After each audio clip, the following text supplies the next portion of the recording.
Hello, everyone, and welcome to the sixth episode of VinTalks. We have a very special guest with us today, Dr. Arti Bhel, who is a renowned psychiatrist from the city of Mysuru.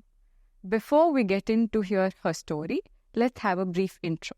Dr. Arti Bhel is a highly skilled and experienced consulting psychiatrist who has been practicing at Apollo BGS Hospital in Mysore since 2004. She completed her MBBS from Tanjore Medical College in 1998 and went on to earn her MD in psychiatry from KMC Manipal in 2002. In addition to her medical qualifications, Dr. Arti also holds a postgraduate diploma in medical law and ethics from NLSIU Bangalore, which she obtained in 2016. Prior to joining Apollo BGS Hospital, Dr. Arti worked as an assistant professor in the Department of Psychiatry at KMC Manipal for 2 years. She has presented 6 papers at both national and international conferences and has also authored chapters in 2 books related to psychiatry. Her areas of special interest include mental disorders in women, OCD, and the medico-legal aspects of psychiatry. Her expertise in a range of areas within psychiatry, combined with her compassionate approach to patient care, makes her a valuable asset to the healthcare industry. Guys, sit back, relax, and join us as we dive into the conversation with our esteemed guest. Thank you so much, Dr. Arti, for joining us today. When we were putting together this entire podcast, we thought let's do our last episode on mental health. And who better than you? We thought let's quickly reach out to her and see if she's really up to talk to all of us on mental health. A few very important topics like depression, anxiety, what is happiness, and let us get to know about your journey as well. Thank you so much for joining us today. Thanks, Deepa, for having me here, first of all. And anything related to mental health, I'm always up for it. Thanks you. So I wanted to know, your journey has been quite interesting. Why did you take up psychiatry? And how has the journey been so far? So, I wasn't sure if I was going to become a doctor itself. I belong to a family of doctors. Okay. So my dad always envisioned all of us becoming doctors, and he achieved that. But I was brought up in a boarding school, so I was sent by my parents at a very young age, at the age of 9, to a boarding school for better education. And like in those days, almost all schools probably just stressed on the morality, the discipline that they inculcated, the character building and all that stuff. So no one would ask you to become this or that in a school like that. Yeah. We were left free, and I thought I would become an architect. Oh, wow. But I don't know at which stage did my father brainwash me in a very diplomatic and subtle manner and told me to become a doctor, and that's how I am a doctor today, and I don't regret that at all. Mm-hmm. So I think the decision that he took for me that day was probably the right decision. So I took up an exam, and through All India, I landed up all the way from Uttar Pradesh to Tanjore, a small place at that time in Tamil Nadu, to do my MBBS. It was a government hostel. It was difficult initially, but I think the adaptability, the adjustment that we were made to learn in our hostel life as so young, I think helped me out in surviving all those things. Mm-hmm. Nothing bad happened, but then, definite adjustments were required, looking at the cultural differences, the social differences. Everything was very different for me. The language, people around me, everything was very different. So after I became a doctor, then, we all appear for our PG exam. And through that exam, I got into Manipal, and over there, I wanted to take up skin, dermat. Mm-hmm. And unfortunately, that year there was just one seat, and it was reserved for the Manipal candidate. So I couldn't take it up. Okay. And then there were other seats, and I was very sure I didn't want gynecology, which is supposed to be the happening branch for all females, because I had 2 gynecologists in my house and I knew their lives, how how difficult it could get. So I wanted something. I was always a people's person. Okay. I didn't want things like pathology or anesthesia, in which, you're not in connect with anyone or with the patient. So, and then there was psychiatry. So I took up psychiatry. I still had my mind on dermatology. I thought maybe next time, the All India exam is coming up in another 3 months' time, I should attempt for it and, try to get a dermat seat. But in those 3 months, what transpired was a big influence of my Professor Sharma, who played a key role in keeping me in psychiatry. I mean, the way he taught us psychiatry, the way he practiced psychiatry, his ethics, his, the way he used to take care of patients really impressed me a lot. And that's how my journey began, and I'm here now. Wonderful. I think this clearly shows us, that sometimes you're destined to do something else, but it takes you in a direction that you really are supposed to be at. Absolutely. On the same lines, like, we're so confused as humans as to what we want to do. If I have to tell you, there's so much confusion all around us when we look at mental health. So they say there's someone called as a psychiatrist, a psychologist, a counselor, a therapist. So what is it that Dr. Arti does? We have to, put it across to the common people out there. So as a doctor, you all must be knowing that, a medical doctor has the role of taking away someone's pain. Okay, keeping them mentally, physically, socially, healthy, and making them a useful part of the society. Absolutely. So as a psychiatrist, my role is to take away the emotional pain. So what I do is, look at people, take their history. If the patient is unable to give me history, take history from their family members, and then get to a diagnosis and then treat them likewise. Now, what happens is that first I'll tell you the difference between psychiatry and other medical branches. There's a lot of difference that exists in between those two. In other branches, a person comes and he says that, doctor, I have fever, or the doctor takes your BP measurement and he diagnoses you with hypertension, or he advises some tests, and in that test your thyroid levels are haywire and he says that you have some thyroid disorder or you have a blood sugar problem or whatever. Fortunately, unfortunately, whatever I can say is that such a thing does not exist in psychiatry.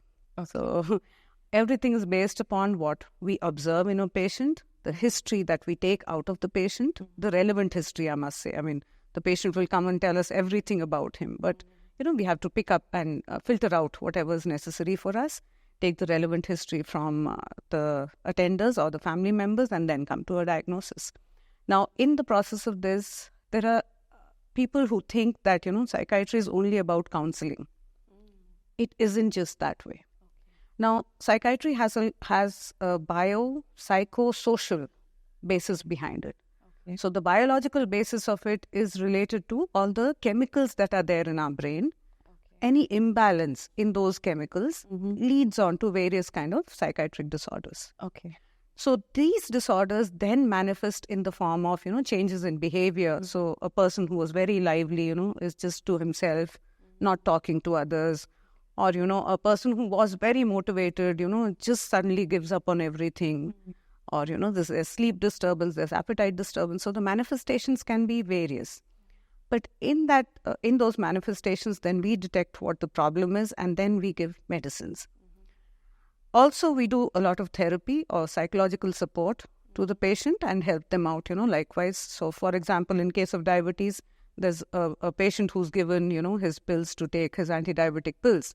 Along with that, the doctor advises lifestyle modification like exercise and, diet. Same thing exists with psychiatry. So, there are medicines and then there are non-medical interventions. Okay. So, the non-medical part of it is the counseling or the social support or the psychological support. That is provided by the counselors or the psychologists. Okay. Wonderful. I think you've given us an understanding that, it is a holistic approach. It's not just about something to do with I listen to you for quite some time, and then, you have your problems are solved. But it's a balance of three things that, which will help us in getting back on track is what you're talking to us about. True. We spoke about what you do and how your journey has been. And there's whenever, we come across mental health and everything to do with mental well-being, there are some misconceptions around mental health in general and the mental health care that we have to seek. So what are these misconceptions that are around us? There are multiple. So the first and foremost that we come across is, you give us sleeping medicines, and will we get addicted to these medicines, and what kind of side effects will it have? So I would like to bust the myths as well, while I talk to you about the misconceptions. So one thing is there that, we don't always only give sleeping pills. Yes, we give it to it as and when it is required, but it is not that all the time a patient is getting sleeping pills by any psychiatrist. Generally, it is given initially in the initial part of the treatment. And as we tell them to taper it off, the patient should listen to us and follow up with us and take it away. They obviously don't get, dependent on medicines. Then how long will you continue the medicines? Now, each illness in everyone acts differently. Like, you must have seen many patients with diabetes. There's one patient who takes a pill a day and, he's fine the entire life. There's another one who requires insulin with pills. There's another one, who in spite of doing everything also lands up with kidney failure and with retinopathy, means eye disorders and everything else. So what we are susceptible to, we don't know. If we have an illness, how the illness is going to behave in us is different from the same illness behavior in another person. Psychiatry too, is in a similar form. So when a patient with depression or schizophrenia or bipolar comes to us, probably the first time itself, I cannot tell them that, how long you have to be on medicine. We have to observe how the illness behaves in that particular person and then decide upon the treatment. Yes. Usually, people who come to us have to be on treatment for a year at least. So if the illness recurs, then they have to be on it for 3 to 5 years. And, if there's a very strong genetic history, that is, there's a family history attached to it, then probably even lifelong. So it's not in every patient that, we give medicines lifelong. It's very few. And if there is any side effects, obviously, we let them know. It is not that, we're giving them medicines just without letting them know. So that is one thing about medicines. Then they say that, only mad people come to us. So, there are patients who come to me and tell me that, doctor, I've been thinking of coming to you for the past 2 years. Okay. I mean, are we that scary that, they don't come to us? But they come and tell us because, we were afraid that, people would call us mad or things like that. Now, again, the example of a physician I would take. So you go to the physician with a simple cold and you also go to the physician for, a stroke or a heart attack. Same thing exists with us. So you come with simple adjustment disorders or anxiety or depression. And there are people whom we treat even for, schizophrenia and bipolar, the major mental disorders, right? So everyone who comes to us doesn't have a major illness. You could come to us with the common mental disorders like anxiety and depression as well. Then, there are people who think that, we face read. So they come to us the first time and they sit in front of us and they say that, doctor, tell me how I am. And I just tell them that, I'm no Baba to, face read you. You have to tell me your illness and your discomfort or whatever problems that you're facing, and then only I can diagnose you. These are the usual myths. And then there are people who come to me and say that, I've brought my son and he's been having this kind of a problem for the past 3 years. And I thought, one counseling would do. One session with a person who's having a problem for the past 3 years, we are no jadugars to do anything. We are no magicians. So I think people should know that they have to come recurrently, like they go to other doctors regularly and, get rid of their problems. Then there is a sect of people who believe that, doing religious practices will make them get rid of mental illness. Okay. So they take them to various dargahs, to various temples, make them stay there. Sometimes, a lot of unwanted behavior is meted out to these patients in these places. They're hit because, they think that they're being possessed by a spirit. Families, they waste a lot of money on all these things. Things don't get settled down with religious practices. When there is an illness, you have a pain, you go to an orthopedician, okay? You have a mental illness, you come to us. So they need to be treated properly. Just following all these religious practices or yoga does give you mental well-being, but it doesn't help you in treating the disease. These are the usual myths that, we come across. Wow. I never knew that, I knew there is the taboo and a misconception around this. I absolutely agree that there is a fear to go seek help. But I didn't know it was to such an extent that it revolves around religious practices that go around could possibly help us out in this. On the same lines, you told us about the myth and the misconceptions. If I have to seek help, what am I supposed to be doing? What is the most important thing? Now, whenever we are stressed out, we should first acknowledge that, there is a problem in me and I'm facing some kind of a stressful event. That's the first step. Okay. If we keep saying that, no, this is nothing, nothing is affecting me, when we are being affected, I think you cannot take help then. Yeah. So the acknowledgement of the fact that, yes, I am going through something difficult is the first step. And then saying that, yes, I need help for it is the second major step. Yeah.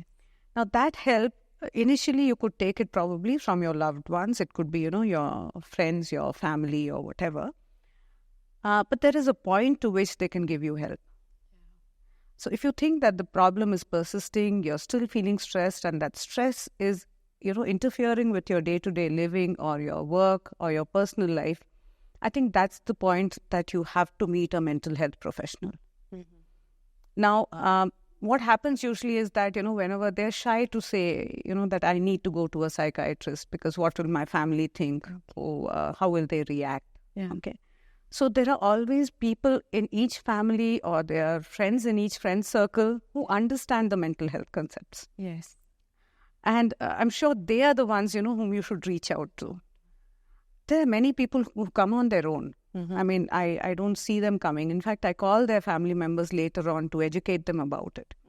You'll be surprised to know that, about 6 months back, there was this 12-year-old boy who Googled his own symptoms and thought that he had depression.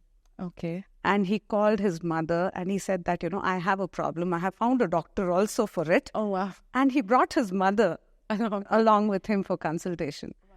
So that's how, open the younger generation is. I hope it continues that way. Cross our fingers. Absolutely. You spoke about depression and let's dive a little more deeper into some very much, I would call it core but common topics that go around and which is seen largely amongst the younger generation today. Depression, anxiety, stress. And it could be like, most of the times when you listen to anyone, they're like, no, I'm so stressed. I think I'm depressed. And it's casually just, talked about, I feel so depressed today.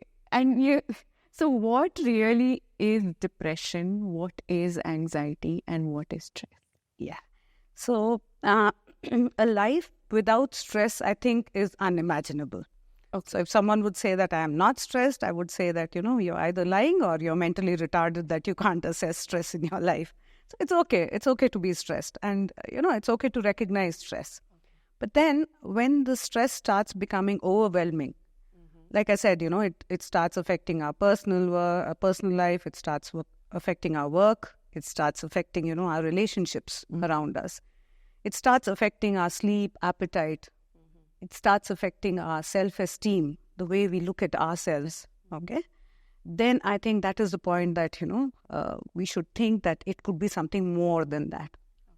So anxiety is a term which we use for, many disorders in psychiatry. So it could manifest in different ways in which, the person is always on the edge, is restless about as to what will happen next and, why isn't this thing turning out to be right for me? expectations, not being fulfilled. Okay, they want them to be fulfilled, but it's not happening in the right timeline that, a person has decided for themselves. So all those things, they create a lot of anxiety in a person. That could affect the sleep, appetite pattern, concentration, okay, and would definitely, throw them off guard and not be in a regular life that, one would be leading earlier on. So that would be anxiety. But when a person starts, thinking that my life is becoming worthless, I'm hopeless, I don't, deserve to live in this world. Okay. I probably, I'm losing interest in everything. So when the sadness kind of thing comes in, when it's not alone anxiety, there's sadness which actually pervades all the spheres of your life, and it's lasting for 2 weeks or more. Okay. Then that we say that this is clinical depression. Okay. And that's a point where, you have to take help, some form of help, because these are the people who don't realize they let go of things, and ideas of suicide come into their mind. They attempt suicides. Suicide is one of the major factors, major problems in today's, world, taking away lives. And these are preventable deaths. So when we talk so much about, road traffic accidents, helmet safety, when we talk so much about, heart attacks, how to save ourselves, why aren't we talking about mental health? Yes. When it is a preventable, death. Yeah. We lose so many people to suicides every year. You were just talking to us about, like, it is preventable. What do you think we can do as people who live around our friends, when we see something? I'm sure all of us observe changes. It's not like it's unobservable. True. So what do you think as friends or family members, the first thing that we could do when we see there's a change? How do we approach the situation? So the first thing that that a family member or a friend can do is go and tell the person that I think you're looking a little different. You're not looking like yourself. If there's anything, I'm there to speak. And I'm there to hear you out. Please talk it out to me. Now, if you see and observe that over the days the person is still not talking, okay, be around the person at least. Don't leave that person alone. If the person starts talking, the first and foremost rule for any person is don't be judgmental. It's very important. It's the patient who feels that I will be judged and hence doesn't speak out to many people. So when, he's being, just listened to without being judged about something, I think they will definitely talk about it. If the family can help them out and if the patient starts feeling better, it's fine. But if the family feels and the friends feel that, this is going beyond us, I think the best thing is to take him to a doctor and start treatment. Only a single person cannot do it. So have, 2 or 3 group of people, who can actually, cajole the person and get them to the doctor. Many a times, many mental illnesses like schizophrenia and bipolar, a patient may lose insight. So they don't know that they are suffering from a problem. So this is not like depression alone. In depression, we know that we are going into depression. There's another sect of disorders in which they don't realize that they're going into a problem. So those are the cases who may refuse to come to a doctor. So in those cases, you need to have, a person whom the patient listens to, an elder or trusts. And then, you can bring them to a mental health professional. I don't know if this might sound really bizarre, but what is happiness? And can someone really be happy and depressed and, be sad? Okay. Happiness is a very, very subjective thing. I mean, I don't think you can get a perfect definition of happiness. Okay. It's very subjective. I mean, I may be happy with just $100 in my pocket. You may not be happy even with 1 crore. Okay. It's not alone about money. It's about, then friends that we have or, social circles, the amount of work I'm putting in or, what I want to do. So it's not alone that the definition is a very firm one. It's very dynamic. you would have noticed as a child what made you happy no longer makes you happy now. And maybe 10 years down the line, something else may come up which may make you happy and not, the things which are making you happy right now. So it's a very dynamic process and it's very subjective. But if you feel at peace, if you feel that, okay, things are going fine, I think we should accept that and be happy with it. Now, when you talk about being happy and sad at the same time, yes, it is possible. In a way that, God has given us a lot of emotions that we, project every day. Yeah. Happiness, sadness, anger, disgust, hatred. All these are form of, emotions. We see in the Bharatnatyam, how many emotions. Now, in that, we see that, we can feel happy. Now, take, for example, a person who's leaving for a new job to a new place. He's looking forward to that job. He's happy about it. Yeah. At the same time, he's sad about leaving his mom, dad, his comfort of home over there. So, emotions are a part of life. They are a very valid and very important part of our lives. And I think it's okay to have, different kind of emotions at the same time. But if you're clinically depressed, like I explained to you, 2 weeks long of, sad mood and, interfering with the rest of your life, it's not possible for that person to be depressed and be happy at the same time. I clearly understood a lot of very, very important things. But then I also know that you're someone who's very, very interested and has worked with women and their mental health. So let's move in that direction now and talk about women and their mental health and why sometimes, when women are really going through some kind of, say, a mental health issue, it's labeled as it's normal. It's because of your hormones, or possibly, you must be on your periods is why you're behaving a certain way. Is this true? Or are we as women overreacting about this and making a big issue about it? Or is there a logical explanation to what this is all about? There is a definite logical explanation. So, women are more vulnerable to mental health issues, especially issues like anxiety and depression, and attempted suicides as well, compared to men. Now, a lot of it happens during the phases of their hormonal cycles.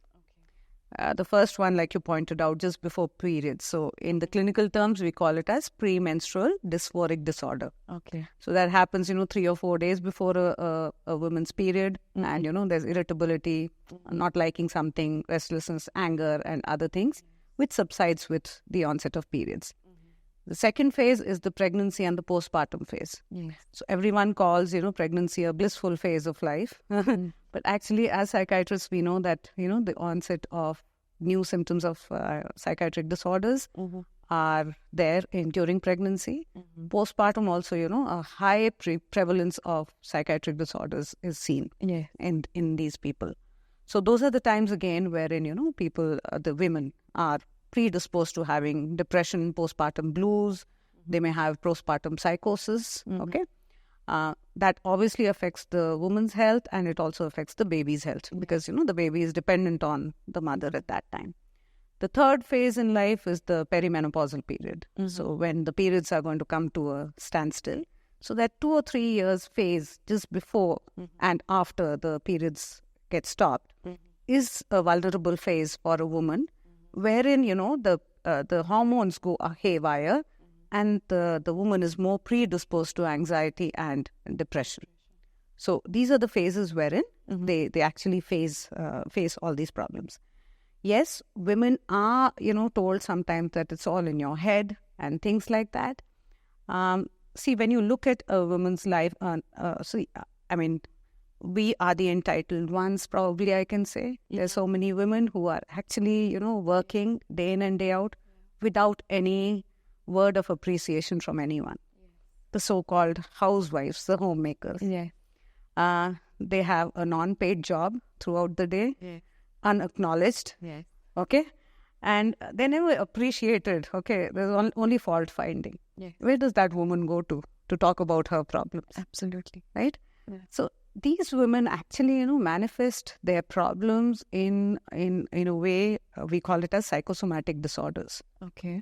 In which they have a lot of pain symptoms. Okay. Headache, backache, limbs aching, or leg pain, cramps, abdominal pain, chest pain. And they keep going from doctor to doctor and hospital to hospital. And all the investigations are all right every time they go. And all the time, they're being looked down upon, the family members. See, you complained last time also. I took you this time to the hospital. You're again normal.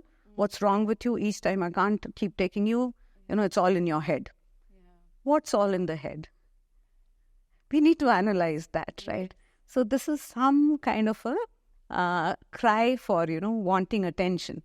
Why is that cry for wanting attention? Because this woman is not being appreciated for her work. So there is suppression of... There is, yes. So that depressed, those wishes in the person actually manifest in these painful symptoms which come out, only in medical OPDs or, in all other specialities but psychiatry. Quite interesting. I never... if, we look at this, that really women aren't crazy is what you just said, that there are certain reasons. Also, there are reasons that hormones play a very, very vital role in the way, we lead our lives. Lately, when you look at it, like you just said, that there are many women going through a sudden rise in, anxiety and depression, say postpartum, because they leave the work and they're at home, and there is a balance that they're trying to strike between the career that they want and the life that they have to lead. And it ends up in such a state that you cannot even talk to someone at home about it. Neither can you're so scared to go talk to a psychiatrist. I don't know, you doctors are really scary. I don't know for what reason, but there is. I would say there's a taboo around it, mainly that we're labeled that there's something wrong with us. And like you said, it's so difficult to go seek help. To all the women out there who are trying to balance these two main aspects of their lives, one is their career and the other their work, bringing up a child, what is the one thing that you would want to reach out to them and let them know that, seek help when it's right, and what is it that they need to do as mothers so that it's right for them and the baby? Right. So we always say that, it's only a healthy mother who can bring up a healthy child, irrespective whether the child is in the womb or outside the womb. Yes. And health for us is not alone physical health, it's also mental and emotional health. The child starts perceiving, a mom's touch as soon as the child is born. So they're very perceptive. If the mother is anxious or depressed, obviously she tries to either keep the child away or not bring him so close, or become too clingy also. Okay? So the child's perception of the mother is different in these cases. So the mother identifying that I am suffering from an emotional issue is very important. Sometimes they don't identify, the family member should identify.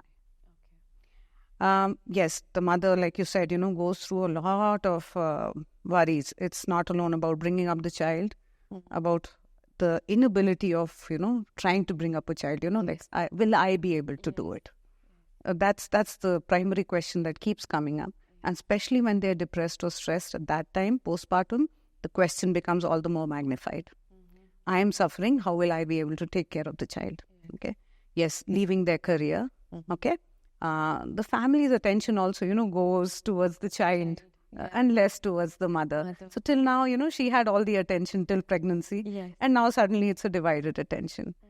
Most homes, they are separated from the husband because, they are brought over to the mother's house, and various family dynamics also influence it, along with the major part of the hormonal changes also that take place. All this brings about a change. Now, to all those women, I'll just say that, it's just a part and parcel of life. It's a phase of life. You know that you are blessed to bring about a child. The man cannot. Yes. So if it is a phase, just try to enjoy the phase as much as possible. If you have a problem and if you think that you are feeling very stressed out, you are depressed, reach out to a mental health professional. Don't let go of it. And the family members, please stop saying things like it's all in your head. Yeah. To make the woman feel, as if, what am I doing or what am I saying? Yeah. Am I not being right right now when I should be perfect? So these things, like I said, it should be a non-judgmental listening out to a person that a family can do and then bring them over to a mental health professional. On the same topic of women and mental health, what do you think is the sudden rise that you see when it comes to women and mental health issues?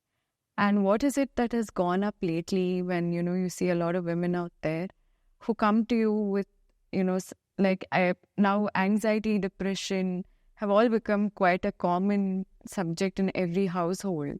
But what is it that, that has also gone up lately and that you thought that wasn't a part of this, but, there's a sudden spike in it? Social media use. Oh, wow. I didn't expect this. So there is depression, anxiety definitely on the rise. Okay, India is facing a mental health epidemic right now. Okay, and I hope the governments are aware of it because they need to do something about it. But so definitely all those things are on the rise. Apart from that, the social media influences a lot of our decision making these days, especially the youngsters. Okay. The young women who are just stepping out of home, who are going into jobs, are really being influenced a lot, one. The second thing is spending a lot of time on the social media. Okay. The third thing is balancing their work and life. Okay. Most of our families have become nuclear now. We no longer have the support of someone staying back at home doing your chores. A lot of mothers these days think that if my child, a female child, is studying, I don't need to disturb them about teaching them anything.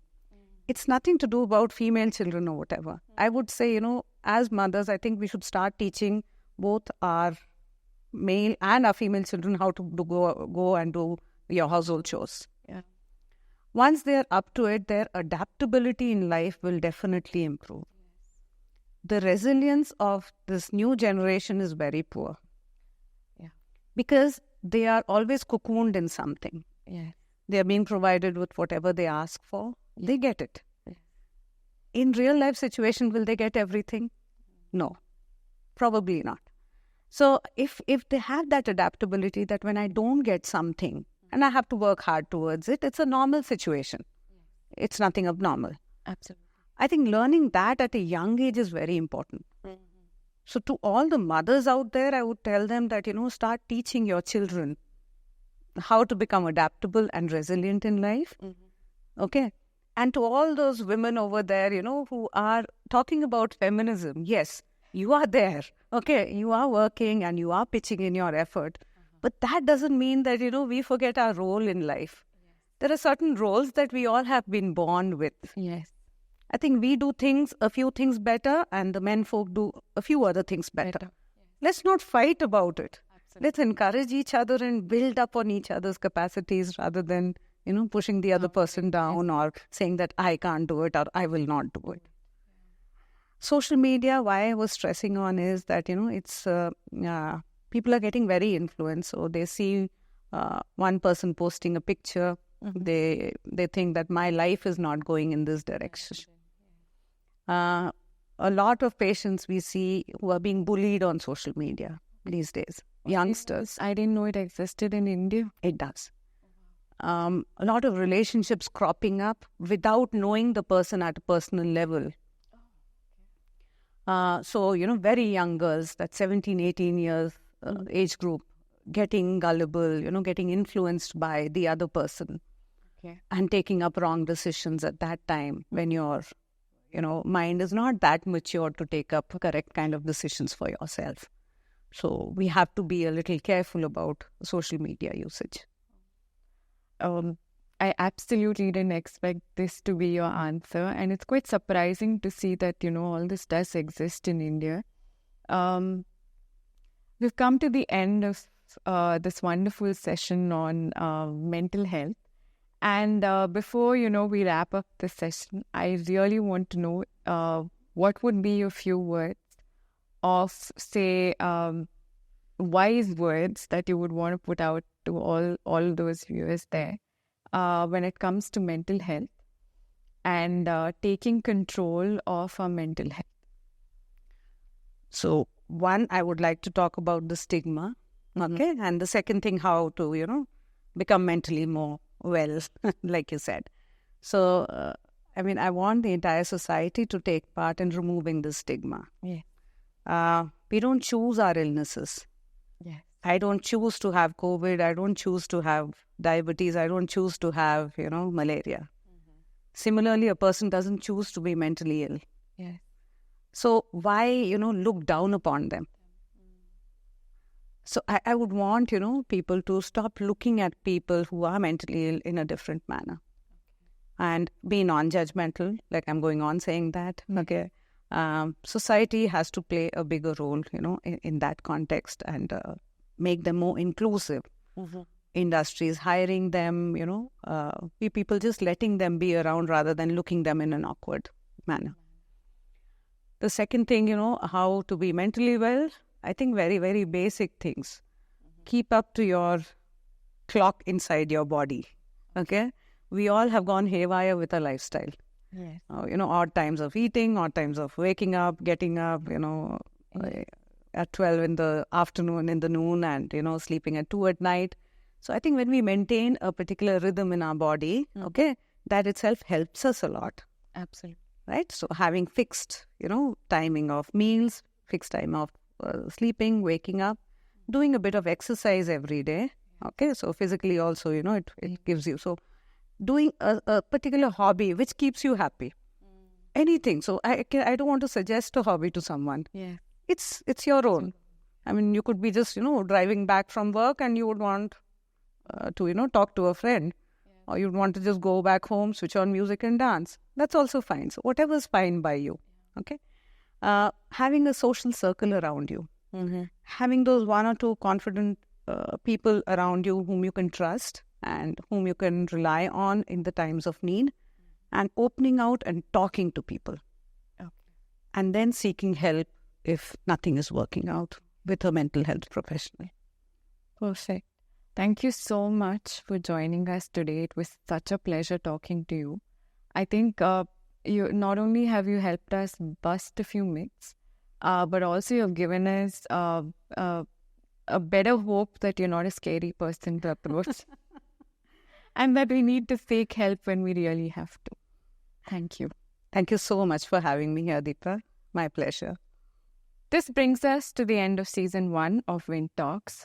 Thank you for your consistent support and stay tuned to Season 2 with a new theme, new personalities, new stories and a new learning. Thank you, stay tuned and see you soon.